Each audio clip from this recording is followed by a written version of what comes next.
all are fine. So welcome back to my physics class. This is Sonali and you are watching a YouTube channel that is Physics, the Friction of Minds. So बच्चों, it gives me an immense pleasure to once again welcome you all in my physics class. Currently we are dealing with a chapter that is mathematical methods in which particularly we are discussing about the vector analysis. तो हमने vector operations देखा, addition subtraction of vectors, multiplication of vectors देखा, जिसमें हमने last class में scalar product जो है scalar product वो डिफाइन किया है. ठीक है, तो स्केलर प्रोडक्ट क्या होता है, स्केलर प्रोडक्ट के कैरेक्टरिस्टिक्स क्या होते हैं, ये सब कुछ हमने लास्ट क्लास में देखा था. और मैंने आपसे कहा था कि वेक्टर को मल्टीप्लाई करने के लिए आपके पास दो सब टाइप्स है, एक है स्केलर प्रोडक्ट और दूसरा है वेक्टर प्रोडक्ट. स्केलर प्रोडक्ट को आप कहते हो डॉट प्रोडक्ट, वेक्टर प्रोडक्ट को आप कहते हो क्रॉस प्रोडक्ट. तो स्केलर प्रोडक्ट, उसके कैरेक्टरिस्टिक्स, उस पे बेस्ट प्रॉब्लम, सब कुछ हमने लास्ट क्लास में देखा. So today in this class we will continue our discussion regarding next sub type of vector multiplication and that is cross product which is also called as a vector product. ठीक है, तो बच्चों एक चीज तो आपको पता है कि जब आप दो वेक्टर्स को मल्टीप्लाई करोगे तो नॉट नेसेसरीली कि जो दो वेक्टर्स को आप मल्टीप्लाई कर रहे हो it should represent the same physical quantity. You can multiply the two vectors representing different physical quantity और उन दोनों को मल्टीप्लाई करने के बाद थर्ड जो आपको मिलेगा that will represent certain different physical quantity. Clear? So now as we are dealing with a vector product that is cross product, तो अब हमें दो वेक्टर्स लेने हैं जिसके बीच में हमें क्रॉस ऑपरेशन लगानी है. ठीक है, so let us consider two vectors. Let p bar and q bar be two vectors. Okay, so अगर अब हमें क्रॉस प्रोडक्ट लेना है तो हम इन वेक्टर्स को कैसे लिखेंगे, p bar cross of q bar instead of writing it as p bar dot of q bar. Okay, so p bar cross of q bar is defined as p q sin of theta. Let this be equation number 1. जैसे आपने p bar dot of q bar को कहा था p q cos theta, वैसे ही p bar cross q bar होता है p q sin theta. इसमें से आप वेक्टर प्रोडक्ट को डिफाइन कर सकते हो. कैसे करोगे, vector product of two vectors. Now you have taken two vectors p bar and q bar is defined as what? P into q. What is P into q? It's just the magnitude of vector p and vector q, and in that you have taken a product of this, right? So pq is what? It is the magnitude of two vectors, so it's defined as product of magnitude of two vectors and आगे क्या है, sine of, वहां पे cosine था, यहाँ पे क्या है, sine of smaller angle theta between two given vectors. This is a simple definition of vector product. Scalar product की डेफिनेशन भी आपको कंपेयर करके ही स्टडी करना है क्योंकि बहुत सारी सिमिलर चीजें, बहुत सारे डिफरेंसेस है और ऐसे जहाँ पे दो कॉन्सेप्ट सिमिलर आते हैं तो हमेशा कंपैरेटिव स्टडी करनी चाहिए. ठीक है, वहाँ पे सिर्फ कोसाइन था, यहाँ पे क्या है, साइन है. ठीक है, सो this is a simple definition of vector product और क्रॉस प्रोडक्ट. अब एक और इम्पॉर्टेंट चीज जो आपको ध्यान में रखनी है, जब भी कोई आप दो वेक्टर्स का मल्टीप्लीकेशन करोगे by using a vector product, so resultant जो आपको मिलेगा वो हमेशा वेक्टर रहेगा, करके ही इस प्रोडक्ट को हम कहते हैं वेक्टर प्रोडक्ट. स्केलर प्रोडक्ट में जब हमने दो वेक्टर्स को क्या किया था, मल्टीप्लाई किया था, तो रिजल्टेंट स्केलर मिला था, करके हमने स्केलर प्रोडक्ट कहा था. बट यहाँ पे जो रिजल्टेंट मिलेगा it will be a vector, that's why this is called as a vector product. Means I can say when you take one vector cross of another vector, so resultant whatever you will get it will be a vector. Clear? और अगर ये दो vectors जो आप multiply कर रहे हो, ये सपोज एक्स वाई प्लेन में है, तो जो रिजल्टेंट वेक्टर आपको मिलेगा it will always be perpendicular to the plane containing this two vector. ये इंपॉर्टेंट की कॉन्सेप्ट बिल्कुल ध्यान में रखो. ये जो रिजल्टेंट वेक्टर है it is always perpendicular to plane containing two vectors, जिसको आपने क्या किया है, मल्टीप्लाई। सिंपल लैंग्वेज में अगर मैं बोलूँ तो अगर आपका ये वेक्टर है p बार, ओके, और अगर आपका ये वेक्टर है q बार, तो आप देख सकते हो ये x एक्सिस है, ये y एक्सिस है, मतलब ये दो वेक्टर, ठीक है। अगर आपने ऐसे किया p bar cross of q बार, तो ये दो वेक्टर जिनका आप क्रॉस प्रोडक्ट ले रहे हो, ये कौन से प्लेन में है, ये है xy प्लेन में। ये कौन से प्लेन में है, xy प्लेन में है। तो इनका जो रिजल्टेंट होगा, रिजल्टेंट वेक्टर वो हमेशा इस प्लेन को परपेंडिकुलर रहेगा। मतलब आपका जो रिजल्टेंट वेक्टर है वो z एक्सिस के अलोंग होगा, because z is perpendicular to the xy plane. Clear? So ये की पॉइंट जो है ये आपको ध्यान में रखना है। सो this is a simple definition and a formula of a vector product, that is cross product. Now let's see the characteristics of vector product. The first characteristics of vector product is vector product of two vectors does not obey commutative law of vector multiplication, ठीक है।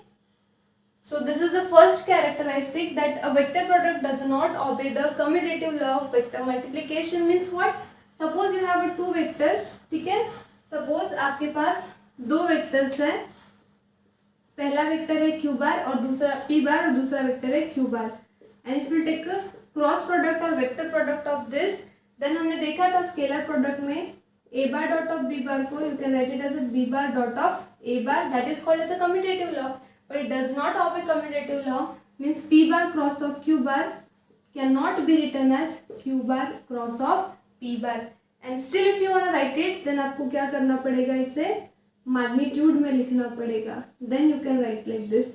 Because mod लगा दिया तो mod क्या represent करता है, magnitude. तो दो वेक्टर्स के मैग्नीट्यूड सेम हो सकते हैं, but as it does not obey the commutative law, so you cannot write like p bar, cannot write like p bar cross q bar equals to q bar cross p bar। clear? और फिर भी अगर आपने ऐसे लिख दिया without mod, अगर आपने ऐसे लिख दिया p bar cross of q bar equals to q bar cross of p bar, तो यहाँ पे क्या आ जाएगा, नेगेटिव साइन। मतलब आपने कम्यूटेटिव लॉ लगा दिया यहाँ पे, मतलब अपने वेक्टर्स की जो डायरेक्शन है वो चेंज कर दी, रिवर्स कर दी, तो वेक्टर्स की डायरेक्शन बदलेगी तो ऑब्वियसली यहाँ पे क्या आ जाएगा, नेगेटिव साइन। ओके, सो ये तीनों का मीनिंग एक ही है। So all in all we can say vector product does not obey the commutative law of vector multiplication. ठीक है। सेकेंड कैरेक्टरिस्टिक्स है vector product of two vectors obeys distributive law. Now this property is same as that of dot product. Distributive law of vector multiplication. ठीक है। So suppose now you have a three vectors. Suppose आपके पास तीन vectors हैं, p bar, q bar and r bar. Clear? And if you write it like p bar cross of q bar plus r bar, then according to the distributive law you can write this as p bar cross of q bar plus p bar cross of r bar. This is called as distributive law. So vector multiplication or vector product of two vectors obey the distributive law, but it does not obey the commutative law of vector multiplication. This property is unlike as that of dot product. This property is same as that of dot product. Clear? So ये हो गए दो characteristics. Now let's see the third characteristic जिसमें हम special cases discuss करेंगे. So in general, according to the definition of vector product, you know that if you have two vectors p bar cross q bar, then you can write it as a pq sin of theta. इसका मतलब क्या है? ये है आपका एक vector p bar, ये है आपका दूसरा वेक्टर q bar, और इनके बीच का ये जो एंगल है, this is the angle between these two vector theta. Clear? So in the third characteristic, now we will discuss the special cases. So पहली special case में हम consider करते हैं if theta is equals to 0. Theta is angle between two vectors that you are operating by using cross product. Clear. So if we consider that theta equals to 0, theta 0 है मतलब ये vector जो है ये ऐसा rotate होके इसके ऊपर जब आएगा तब ये एंगल रिड्यूस होके 0 हो जाएगा. इसका मतलब क्या है, इस केस में जो दो वेक्टर्स है आपके, ये है आपका वेक्टर p बार और ये हो जाएगा आपका vector q bar. Means both are parallel to each other. So theta equals to 0 that is p bar and q bar are parallel to each other. So if this is the case, then what will be the cross product? Let's see. So according to equation 1, p bar cross of q bar is equals to pq sine of theta is equals to pq sine of theta की value कितनी है 0 and you know that sin 0 is 0. 0 into pq will be equals to 0. मतलब कितना मिला आपको p bar cross of q bar equals to 0. और इसमें से बहुत इंपॉर्टेंट स्टेटमेंट जो आपको नोट डाउन करना है वो कौन सा है. If you will take a cross product of two parallel vectors then their cross product come out to be 0. Dot product में क्या था, दो वेक्टर परपेंडिकुलर है तो डॉट प्रोडक्ट 0 था, बट क्रॉस प्रोडक्ट में दो वेक्टर पैरेलल है तो उनका क्रॉस प्रोडक्ट कितना होता है 0. So what is the important statement, if two vectors are parallel then their cross product बोलो वेक्टर प्रोडक्ट बोलो एक ही नाम है, then their cross product is always कितना होता है, is always 0.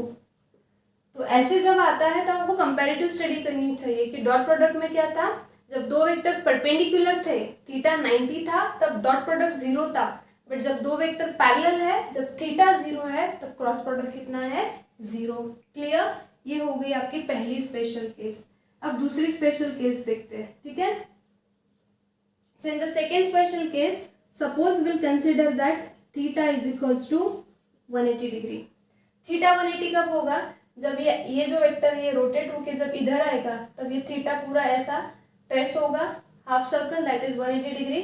मतलब अब दो वेक्टर कैसे हो गए, ये होगा आपका p बार और ये होगा आपका q बार. तो देख सकते हो ये जो एंगल है ये कितना है 180 degree. So if this is the case then you say that you can say that this two vectors are anti parallel, right.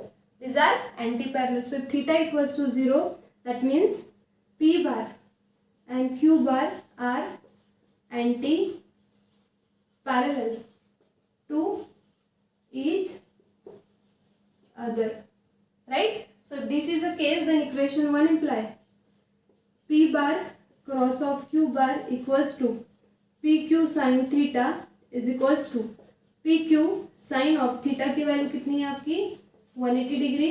And you better know that sin 180 कितना होता है 0. 180 means pi, sin pi 0. 0 into pq will be equals to 0. Means p bar cross of q bar equals to कितना हो गया 0.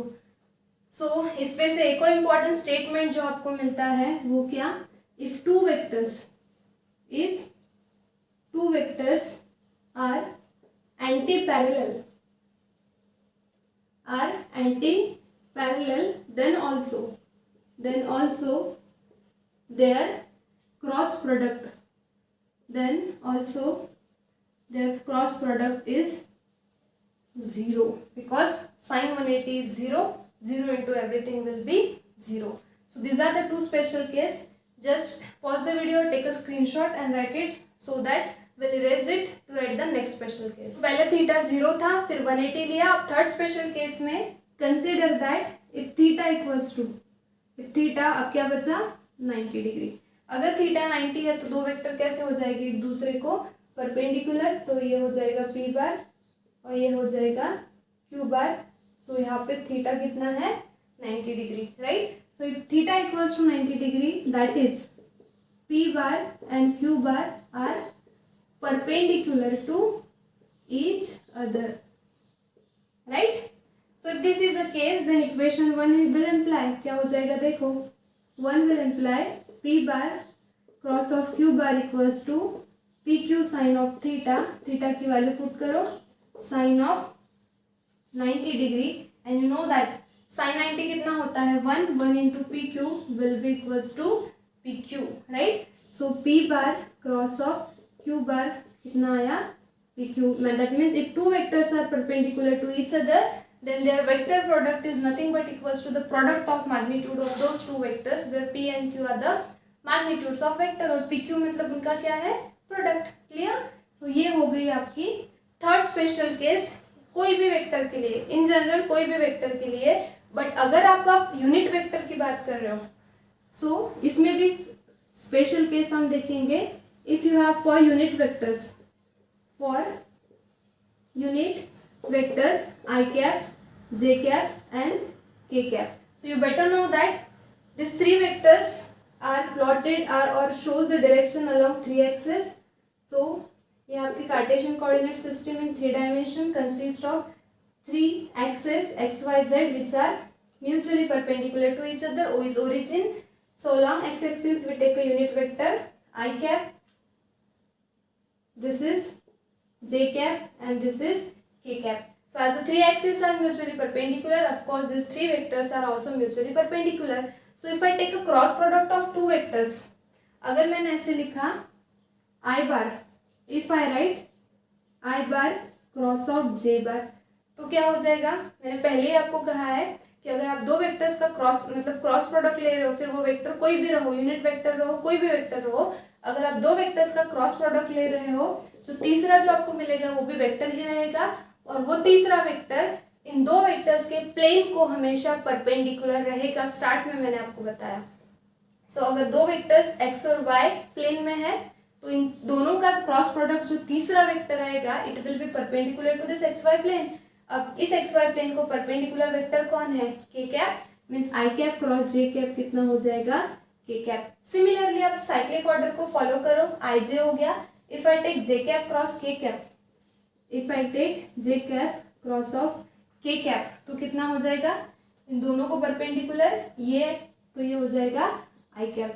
फिर से अगर cyclic order follow करें तो k cap cross I cap क्या हो जाएगा k cap cross of I cap कितना हो जाएगा j cap. ठीक है. सो ये हो गई important condition for the unit vectors. Always remember this. Dot product में हमने देखा था आई डॉट जे 0 होता था, I dot J J dot I 0 होता था, बट यहाँ पे आई जे कितना होता है के. क्लियर. अब मैंने अगर ऐसे लिखा जे कैप क्रॉस आई कैप या फिर यहाँ पे ऐसे लिखा रिवर्स अगर कर दिया के क्रॉस जे या फिर यहाँ पे लिखा आई क्रॉस के, तो अब क्या आंसर उतना ही आना चाहिए. Not at all, because the first condition क्या थी, first characteristic cross product does not obey commutative law. So अगर आपने इनको उल्टा कर दिया इसकी मतलब आपने वेक्टर की डायरेक्शन रिवर्स कर दी तो यहाँ पे के कैप तो आएगा बट अब यहाँ पे क्या आएगा नेगेटिव साइन. सो यहाँ पे भी आ जाएगा minus I cap and here minus J cap. So this is very important. In order to solve the numerical, this is very important. You have to follow the cyclic order ij, jk, ki.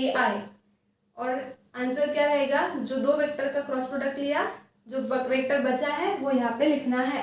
But अगर आपने ऐसे लिखा ij को ji तो k के जगह पे क्या आएगा minus K cap. Always remember this because it doesn't obey the commutative law. Clear. So ये हो गई आपकी special case. Now let's see the ये थर्ड कैरेक्टरिस्टिक में हमने 3 स्पेशल केसेस देखी. Now let's see the fourth characteristic. Now consider that जो दो वेक्टर्स आपके पास है p बार और q बार, अगर वो दोनों इक्वल है, if I write p bar equals to q bar then it represent that this two are the equal vectors. और इक्वल वेक्टर्स की डेफिनेशन आपको पता है, टाइप्स ऑफ वेक्टर्स में हमने पढ़ा है. Two vectors are equal only if they have a same magnitude as well as direction. दो वेक्टर्स कब इक्वल होंगे, जब उनका मैग्नीट्यूड एंड डायरेक्शन दोनों कैसी होगी, सेम होगी. राइट. सो अगर हम वेक्टोरियली ड्रॉ करें तो देखो क्या होगा. ये है आपका वेक्टर p बार और ये है आपका वेक्टर q बार. तो दोनों के डायरेक्शन सेम है. दूसरी कंडीशन क्या चाहिए, दोनों का मैग्नीट्यूड भी सेम चाहिए. अब इसका जो इस लाइन सेगमेंट जो है, इस लाइन सेगमेंट मैग्नीट्यूड रिप्रेजेंट करता है. दोनों का जो लेंथ है लाइन सेगमेंट का वो सेम है, मतलब दोनों का मैग्नीट्यूड और डायरेक्शन सेम है. अब अगर दोनों के डायरेक्शन सेम है मतलब दोनों पैरेलल है, और अगर दोनों पैरेलल है तो थीटा कितना हो गया, थीटा फिर से हो गया 0 degree.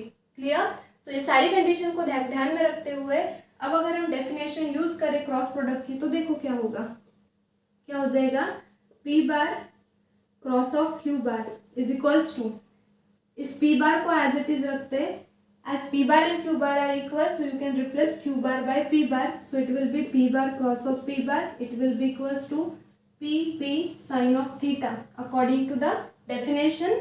So P P sine of theta की वैल्यू कितनी है, 0, क्यों 0, बिकॉज वेक्टर इक्वल है, मतलब उनके डायरेक्शन सेम है, तो थीटा 0 है, sine 0, and you know that sine 0 is 0, 0 into everything will be 0, clear.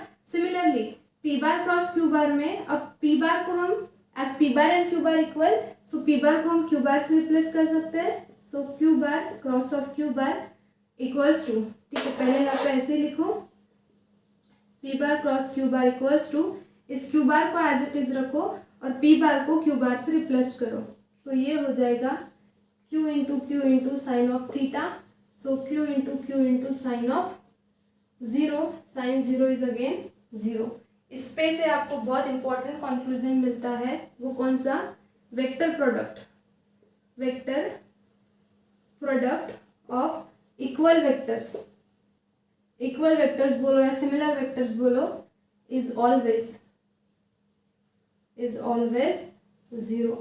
अब ये मैथमेटिकल फॉर्मूले मगअप करने की चीज़ नहीं है, इन फॉर्मूले पे से ये जो स्टेटमेंट मैं लिखती हूँ ये रिजल्ट होता है, और यही रिजल्ट्स आपको न्यूमेरिकल सॉल्व करते वक्त काम आते हैं। तो ये इस पे फोकस किया करो आप, कि अगर आपके पास दो वेक्टर्स है, सिर्फ पी और क्यू नहीं, अगर आपके पास दो वेक्टर है similar vector A bar cross A bar, तो हमेशा कितना हो जाएगा, 0। अगर आपके पास है R bar cross of are बार, हमेशा कितना हो जाएगा, 0। तो अगर ऐसी केस है तो इसमें ही देखो हम सब टाइप क्या लिख सकते हैं, again for unit vectors I cap, J cap and के cap, as the vector product of equal vector is always 0 no matter whether it is unit vector or any vector. So if I take I cap cross of I cap, similar vector है, कितना हो जाएगा, 0, j cap cross j cap 0, k cap cross k cap will be equals to 0. Very important for the numericals, mark कर लो। Dot product में जो case थी, जो condition थी, और इसमें जो है वो टोटली अपोजिट है, वहाँ पे आई डॉट आई 1 था, यहाँ पे आई क्रॉस आई कितना आ रहा है, 0 आ रहा है। तो ऐसे आपको कंपैरेटिव स्टडी करना है, पढ़ाना is not a big deal, पढ़ना is not a big deal, comparative study करके पढ़ाना और पढ़ना ये इंपॉर्टेंट चीज़ होती है, ठीक है। सो ये कुछ एक क्या बोलते हैं उसको, ट्रिक्स होती है मतलब पढ़ाई करने की, ठीक है। सो ये हो गई आपकी फोर्थ कैरेक्टरिस्टिक। अब फिफ्थ कैरेक्टरिस्टिक जो है वो हम देखेंगे for the vectors which are express in terms of rectangular components. So unit vectors के लिए जो रूल्स है क्रॉस प्रोडक्ट के, वो मैंने यहाँ पे लिख के रखे हैं, क्योंकि ये रूल्स हमें यहाँ पे यूज करने हैं, तो मैंने पहले ही लिख के रख दिए, ठीक है। तो बच्चों देखो, सपोज अगर हमारे पास यूनिट वेक्टर्स है पी बार, ओके, और दूसरा वेक्टर है क्यू बार, तो अब हमें इन्हें रेक्टेंगुलर कंपोनेंट्स के फॉर्म में एक्सप्रेस करना है। तो आप 2 डायमेंशन में एक्सप्रेस करोगे तो 2 यूनिट वेक्टर यूज करोगे, 3 डायमेंशन में एक्सप्रेस करोगे तो तीनों वेक्टर यूज करोगे, ठीक है। So if I write P bar equals to in terms of rectangular component P X I cap plus P Y J cap plus P Z K cap, right, and Q bar can be written as Q X I cap plus Q Y J cap plus qz k cap. Okay, so you have these two vectors represent in terms of a rectangular components, and now you have to operate it by using a vector product. So p bar cross of q bar क्या हो जाएगा, इनका cross product लेना पड़ेगा, ये है P X I cap plus P Y J cap plus P Z K cap, ठीक है, और क्रॉस ऑफ ये है Q X I cap plus Q Y J cap plus qz k cap. Clear? So now solve it. Same steps आपको लगानी है जैसे हमने डॉट प्रोडक्ट में किया था, 3 3, तो 3 3 जा कितनी टर्म्स हमें मिलेगी, 9। सो पहली है P Q, so P P X P Y P Z Q X Q Y Q Z, ये तो सिंपली मैग्नीट्यूड है। अब इसे क्रॉस में ऑपरेट करो या डॉट से ऑपरेट करो, आंसर सेम ही आना है क्योंकि वो मैग्नीट्यूड है। तो हम पी एक्स क्यू एक्स को एक साथ लिखेंगे, ओके, और यहाँ पे लिखेंगे I cap cross of I cap, क्योंकि वेक्टर है तो dot cross important role play करता है। ये होगी पहली टर्म। दूसरी पी एक्स क्यू वाई, यहाँ पे आ जाएगा I cap cross of J cap, plus तीसरी टर्म हो जाएगी P X Q Z I cap cross of K cap, ठीक है। उसके बाद अब पी वाई से मल्टीप्लाई करो तो ये हो जाएगा P Y Q X J cap cross of I cap plus P Y Q Y J cap cross of J cap plus P Y Q Z J cap cross of K cap, plus अब P Z से multiply करो तो ये हो जाएगा P Z Q X K cap cross I cap plus P Z Q Y, यहाँ पे आ जाएगा K cap cross of J cap plus P Z Q Z K cap cross of K cap. Clear? So अब देखो क्या होगा, P bar cross of Q bar equals to,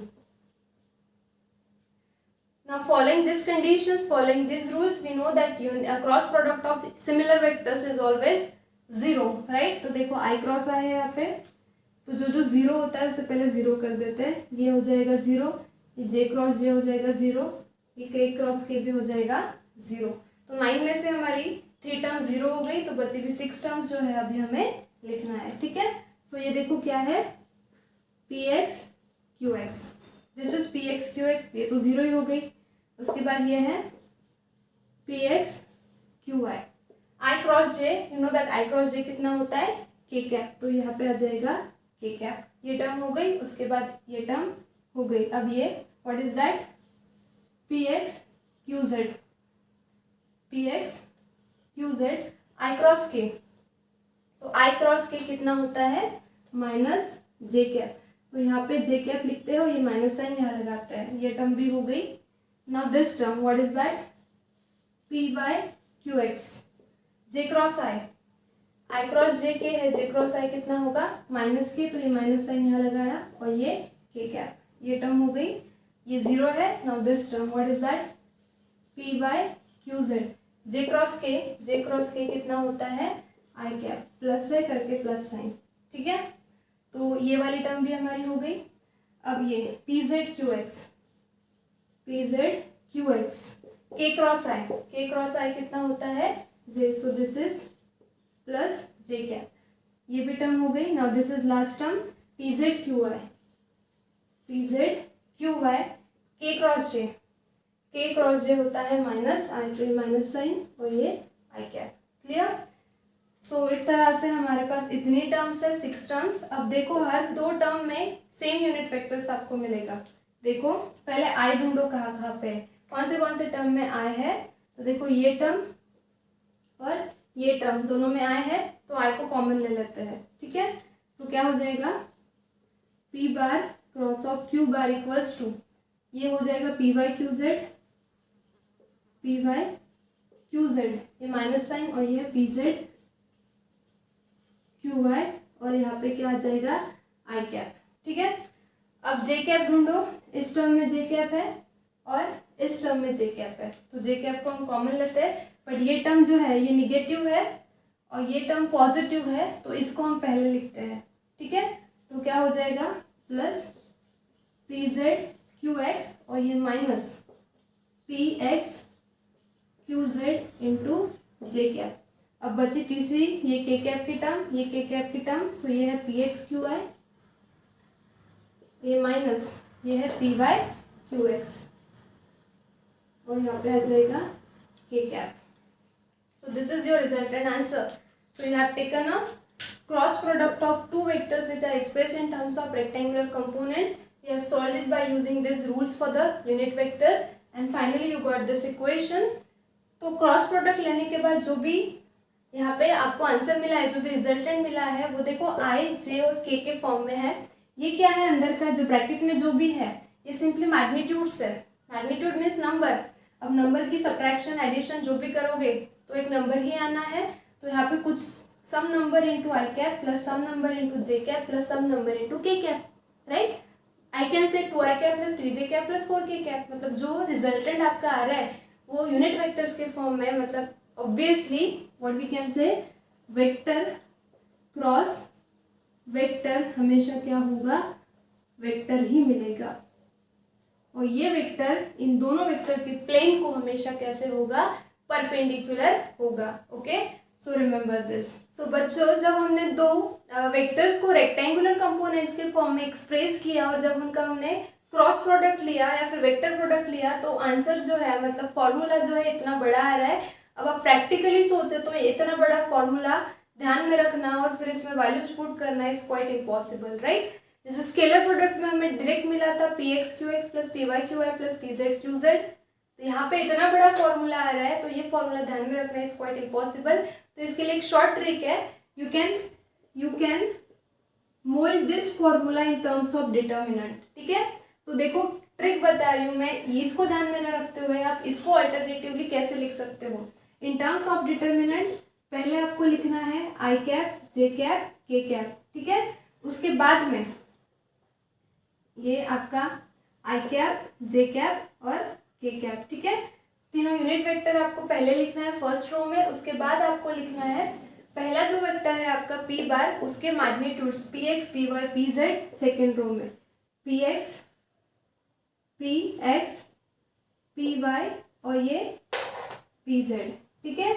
और third row में आपको लिखना है सेकेंड वेक्टर के magnitude, that is Q X Q Y और क्यू जेड। अब अगर आप इस डिटर्मिनेंट को सॉल्व करोगे तो आपको यही मिलेगा, बट ये ध्यान में रखना पॉसिबल नहीं है, तो आप इसको इस तरह से मोल्ड कर सकते हो। अगर आपको प्रूफ चाहिए तो हम करके देखते हैं सॉल्व। डिटर्मिनेंट आई होप आपको सॉल्व करते आता है। देखो आई कैप इन ब्रैकेट क्या आ जाएगा, ये रो और ये कॉलम छोड़ना पड़ेगा, so this will be P Y Q Z minus P Z Q Y, ठीक है। फिर यहाँ पे हम लेते हैं minus J cap in bracket, ये रो ये कॉलम छोड़ना पड़ेगा, that is P X Q Z minus P Z Q X, ठीक है। और ये plus K cap in bracket, ये रो ये कॉलम छोड़ना पड़ेगा, that is P X Q Y minus P Y Q X. Okay, अब ये टर्म देखो सेम है क्या, P Y Q Z minus P Z Q Y into I cap. Okay clear. अब यहाँ पे प्लस टर्म है, ठीक है, और यहाँ पे माइनस है, तो अगर आपको यहाँ पे प्लस करना है तो आपको ये टर्म इंटरचेंज करनी पड़ेगी। मतलब मैं इसको ऐसे लिख सकती हूँ, ये टर्म इधर लिखेंगे, what is that, P Z Q x, तो यहाँ पे क्या आ जाएगा, यहाँ पे आ जाएगा P X Q Z. Okay, मतलब सेकेंड टर्म भी सेम है, वो भी सेम ही था बट प्लस के फॉर्म में चाहिए, तो क्या किया हमने, यहाँ पे साइन को इंट्रोड्यूस किया, माइनस साइन को अंदर इंट्रोड्यूस किया, तो जो अंदर की जो टर्म्स है वो इंटरचेंज हो गई। उसके बाद plus K cap in bracket P X Q Y minus P Y Q X similar है।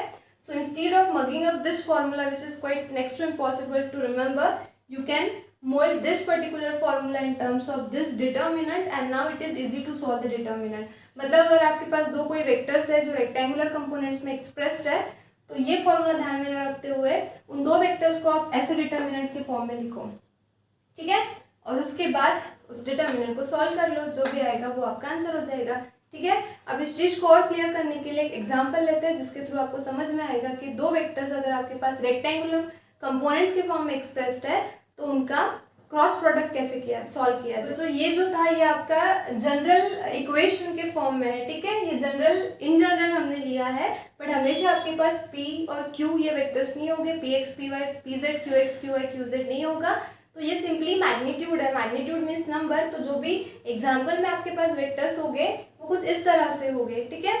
तो just for the sake of example ये मैंने इसके लिए रेज नहीं किया क्योंकि ये अगर आपकी आंखों के सामने रहेगा तो ये प्रॉब्लम सॉल्व करने में आपको आसानी होगी, ठीक है। तो देखो दो वेक्टर्स हमें दिए हैं आर बार और P bar in terms of rectangular components in 3 dimension, क्योंकि आई जे और के तीनों भी है, मतलब 3 डायमेंशन में दिए हैं, ठीक है। और एल बार इक्वल्स टू है R bar cross B bar, where L bar होता है एंगुलर मोमेंटम। ये एल बार जो है ये फिजिक्स में होता है एंगुलर मोमेंटम, ठीक है। जो आप आगे के सिलेबस में स्टडी करोगे या फिर 12th में। तो अगर L bar equals to R bar cross P bar है तो एल बार की वैल्यू आपको निकालनी है। तो एल बार इक्वल्स टू क्या है, cross product of two given vectors, so just take a cross product of it, right. So as L bar equals to R bar cross of P bar, मतलब आपको R bar cross P bar को solve करना पड़ेगा। इन दो vectors का cross product जो भी आएगा that will be your L बार। और मैंने पहले ही बताया, अगर आपके पास दो वेक्टर्स है, अगर आपके पास दो वेक्टर्स है तो वेक्टर क्रॉस वेक्टर हमेशा जो मिलेगा वो क्या होगा, वेक्टर। पर अगर आपके पास दो वेक्टर्स है और अगर डॉट प्रोडक्ट लोगे that is vector dot vector, तो हमेशा क्या मिलेगा, स्केलर। ये दो चीजें हमेशा ध्यान में रखना, ठीक है। सो हियर इन दो का क्रॉस प्रोडक्ट लेने के बाद जो भी आंसर आएगा वो वेक्टर फॉर्म में रहेगा। So let's solve it. So instead of using this formula, you can use this particular short trick of determinant. So determinant draw करना इस तरह से। फर्स्ट रो में आपको यूनिट वेक्टर्स लिखने हैं आई जे के, ठीक है। तो ये हो गया आपका आई कैप, जे कैप, के कैप। सेकेंड रो में आपको फर्स्ट वेक्टर के मैग्नीट्यूड्स लिखने हैं, जैसे यहाँ पे लिखा P X P Y P Z. यहाँ पे क्या आएगा 4, ये 6 और -3। और लिखते वक्त नेगेटिव साइन के साथ लिखना है, ये भूलना नहीं। यहाँ पे -3 है तो -3 ही आएगा। थर्ड रो में आपको सेकेंड वेक्टर के मैग्नीट्यूड्स लिखने हैं, जैसे यहाँ पे हमने लिखा Q X Q Y Q Z. यहाँ पे आपको लिखना है 2, 4 and -5। So this is 2, 4 and -5। Clear. अब ये डिटर्मिनेंट आप सॉल्व कर लो तो आपको क्रॉस प्रोडक्ट मिल जाएगा। So I can write L bar equals to, okay, so I cap, okay. सो ये क्या हो जाएगा, फर्स्ट रो फर्स्ट कॉलम छोड़ दो, this will B 6 5 -30, okay, and minus of 4 3 -12 और ये माइनस माइनस हो जाएगा प्लस, ठीक है। माइनस जे कैप, यहाँ पे हमेशा नेगेटिव साइन होता है, सो माइनस जे कैप। अभी यहाँ पे लगाओ 5 4 20, सो this will B -20 minus of 3 2 6 और माइनस ऑफ -6 ये हो जाएगा +6 एंड के कैप इन ब्रैकेट। ये रो ये कॉलम छोड़ दो, दिस इज 4 4 16 -6 2 12, ठीक है। तो ये डिटर्मिनेंट सॉल्व करना इजी जाता है। तो ये ट्रिक आप ध्यान में रखो कि जब भी कहीं आपको दो वेक्टर्स का क्रॉस प्रोडक्ट निकालना होगा तो आप डिटर्मिनेंट के फॉर्म में लिखो instead of mugging up this particular tricky formula, okay. So now solve it. और आप टैली करके देखो, आप रफ में सॉल्व करके देखो, ये फॉर्मूला यूज करो, इसमें ये सारी वैल्यूज पुट करो, ठीक है। अब यहाँ पे P Y Q Z, P X क्या होगा, ये P X P Y P Z, ये Q X Q Y Q Z. तो अकॉर्डिंगली वैल्यूज पुट करो और आंसर निकालो, और यहाँ से सॉल्व करके आंसर निकालो। अगर दोनों आंसर आपके मैच कर रहे होंगे so go with this trick and it is verified trick. ये मैंने भी आपको वेरीफाई करके दिया है यहाँ पे, ठीक है। So go with that. Now this is -30 + 1, कितना हो जाएगा ये, this will be -18 I cap, okay. After that -20 + 6, तो ये क्या कितना हो जाएगा -14, minus minus will be plus, so this will B +14 J cap, okay. Plus here 16 - 12, तो ये हो जाएगा +4 के कैप। ये हो गया आपका आंसर। और आप देख सकते हो जब हमने दो वेक्टर्स का क्रॉस प्रोडक्ट लिया तो जो आंसर आ रहा है वो आई जे के फॉर्म में है, मतलब obviously it represents a vector in 3 dimension, correct. And that's why I have told you that vector cross vector is always a vector. And in the last class, I have also proved that vector dot vector is always a scalar. इसका best example अगर आपको चाहिए तो well famous formula जो physics में आप सभी को पता है, फोर्स इनटू डिस्प्लेसमेंट। तो ये होता है F bar dot of S bar, where force is a vector, displacement is a vector. So here you are taking vector dot vector. Clear? So इसका आंसर रिजल्टेंट क्या होता है, फोर्स इंटू डिस्प्लेसमेंट का formula है work का।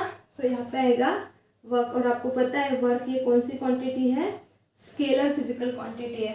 सो जब दो vectors का हमने डॉट प्रोडक्ट लिया फोर्स और डिस्प्लेसमेंट, तो रिजल्टेंट वर्क है, ये हमें पता है, ये वेरीफाइड फॉर्मूला है फिजिक्स में। You know that work is a scalar, that means vector dot vector is always a scalar, but vector cross vector is always a vector. ये यहीं पे वेरीफाई हो गया। Are bar is a position vector, P bar is a linear momentum vector. So इन दोनों का cross product लिया तो एल बार मिला which is called as angular momentum, it is also vector. Clear? So ये सारी चीज़ें आप ध्यान में रखो, कंपैरेटिव स्टडी करो, तभी आपको सारी चीज़ें क्लियर होगी। और ये क्वेश्चंस 3 मार्क्स के लिए आते हैं। कैसा क्वेश्चन आता है, define scalar product and write its properties और कैरेक्टरिस्टिक्स, और define vector product and write it characteristics. सो आपको डिफाइन करना है, उसके जितने भी कैरेक्टरिस्टिक्स हमने देखे, स्पेशल केसेस एंड ऑल, सब आपको राइट डाउन करना होता है। क्लियर? और इस पर बेस्ट एग्जांपल्स आते हैं, सिंपल एग्जांपल्स होते हैं ऐसे, बट ये तभी समझेंगे जब आपको कैरेक्टरिस्टिक्स समझ में आएंगे, राइट? और अगर आपको कैरेक्टरिस्टिक्स समझने हैं तो दोनों लेक्चर्स आपको आखिरी तक देखना ज़रूरी है। कोई डिफिकल्टी आती है तो बिंदास पूछो। अब ये हो गया इस चैप्टर का फर्स्ट हाफ सेक्शन, जिसमें हमने वेक्टर एनालिसिस स्टडी किया। सेकेंड हाफ सेक्शन में पूरा कैलकुलस दिया है, जिसमें आपको डिफरेंशिएशन मतलब डेरिवेटिव और इंटीग्रेशन है, जो आप मैथ्स में पढ़ोगे तो वो पार्ट जो है वो मैथ्स में होने वाला है करके हम फिजिक्स में वो नहीं लेंगे। तो इस क्लास के बाद डायरेक्टली अब हम एक्सरसाइज डिस्कस करेंगे। क्लियर? सो इस चैप्टर की में वेक्टर एनालिसिस में जो कुछ हमने देखा, addition, subtraction, multiplication of vectors, whatever, इस पे बेस्ड जितने भी मिसलेनियस प्रॉब्लम्स हमारे एक्सरसाइज में दिए हैं, even I'll take some problems out of exercise 2 just for the sake of practice. So in the next class we will solve the exercise of this chapter. So we'll meet in the next class with the exercise and its solutions. Till then, stay studious, stay curious. Thank you.